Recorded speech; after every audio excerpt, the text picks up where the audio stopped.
Hello दोस्तों, स्वागत है आप सबका एक और नए वीडियो में। और आज की इस वीडियो में मैं बताने वाला हूं कि OTP क्या है और OTP कैसे काम करता है। आज हम लोग OTP के बारे में फुल जानकारी लेने वाले हैं इस वीडियो में। अगर आपको ये वीडियो अच्छी लगती है तो वीडियो को लाइक कर दीजिएगा, और अगर आप हमारे चैनल पर पहली बार आए हैं और ऐसी वीडियो को देखना चाहते हैं तो हमारे चैनल को सब्सक्राइब भी कर दीजिएगा। तो चलिए दोस्तों, वीडियो को शुरू करते हैं। सबसे पहले समझते हैं कि OTP की आखिर कब खोज हुई।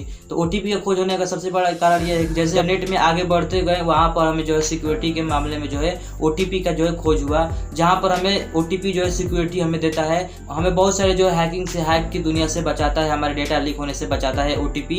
यानी कि OTP जो है हमारे सिक्योरिटी के लिए काम करता है। तो अब हम समझते हैं कि OTP क्या होता है। तो देखिए, OTP का फुल फॉर्म होता है वन टाइम पासवर्ड, यानी कि OTP को केवल एक बार यूज किया जाने वाला पासवर्ड कहा जाता है। इसे केवल आप एक बार यूज कर सकते हैं। इसे एक बार यूज करने के बाद दोबारा ये कोई काम का नहीं होता है। और OTP लगभग जो है 4 से लेकर 8 अंक के कोड के बीच में होता है। और इसका यही खासियत बात है कि अगर आप इसका एक बार यूज कर लेते हैं तो इसका दोबारा यूज आप नहीं कर सकते हैं। और इसका जो है वैलिडेशन होता है अलग अलग OTP, अलग अलग कंपनी के द्वारा इसका वैलिडेशन होता है। जैसे कि किसी OTP का 5 मिनट, किसी OTP का 10 मिनट, अपना अपना वैलिडेशन होता है।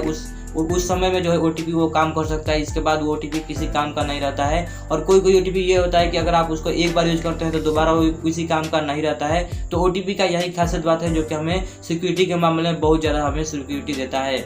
अब हम समझते हैं कि OTP कैसे काम करता है। तो मान लीजिए आप किसी वेबसाइट या किसी ऐप में अकाउंट बनाते हैं या लॉगिन करते हैं, तो वहाँ पर आपके अपनी कुछ पर्सनल डिटेल्स भरनी पड़ती हैं। तो आप जैसे ही कुछ पर्सनल डिटेल्स अपनी भरते हैं अकाउंट बनाते वक्त, तो वहाँ पर जो है आप सारा डिटेल भरने के बाद आपको ईमेल या आपके मोबाइल पर फिल करने का ऑप्शन आता है। तो वहाँ पर आप मोबाइल फिल करते हैं और अपना ईमेल आईडी फिल करते हैं। इसके बाद जो है आपको ईमेल आईडी या मोबाइल पर जो आपको OTP भेजा जाता है, वो OTP लगभग जो है 4 से लेकर 8 अंक के कोड के बीच में होता है। तो आपको जो है वो OTP दोबारा से उसमें डालकर और उसको वेरीफाई करना होता है। तो ये जो है सिक्योरिटी के लिए होता है। तो अब देखिए OTP कैसे बनता है। तो OTP रैंडमली बनता है। अगला OTP क्या बन सकता है इसका कोई जो है अंदाजा नहीं है। अपना आप जो है OTP बन जाता है, अगला OTP क्या बनेगा वो खुद अपने आप से ही बन जाता है। तो देखिए कैसे OTP बनता है। तो आप जो भी अपनी डिटेल्स को भरते हैं वो डिटेल्स क्या होता है OTP में कन्वर्ट हो जाता है। यानी कि आप जो भी अपनी पर्सनल डिटेल्स भरे हैं वहाँ पर वो डिटेल्स सारी जो है आपके कोड में कन्वर्ट हो जाती है,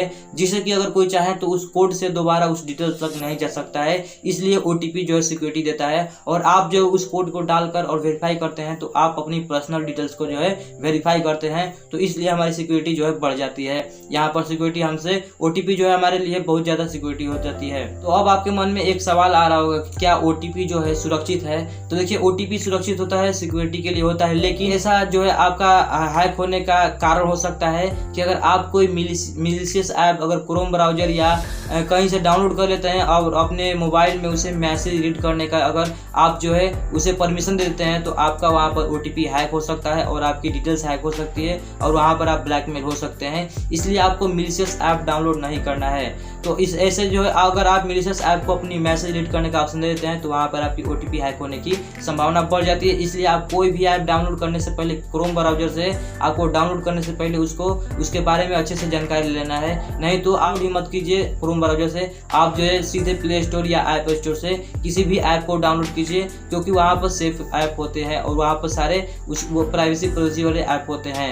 अब हम आपको बताते हैं कि OTP का फ़ायदा क्या है। तो OTP का फ़ायदा यह है कि आप जैसे कि कोई अपनी वेबसाइट या किसी ऐप में लॉगिन करते हैं, वहाँ पर अपनी डिटेल्स को भरते हैं, तो उसको वेरीफाई करने के लिए आपको केवल OTP डालना होता है। इसका आपने दोबारा डिटेल्स को नहीं भरना होता है। वो क्या होता है कि आपकी डिटेल्स को कोड में बदलता है और आप उस कोड को आप ही जो है भर सकते हैं, उसके अलावा कोई नहीं भर सकता है। आप जैसा कि मैंने बताया कि अगर आपका जो है OTP हैक हो सकता है तो आपकी डिटेल हैक हो सकते हैं। तो आपको इससे बचना है और इसका फ़ायदा यही है कि आपको जो है सिक्योरिटी देता है OTP से आपको सिक्योरिटी मिलती है। तो OTP आपके लिए सेफ है। तो अब हम आपको बताते हैं कि OTP का कहाँ कहाँ यूज होता है।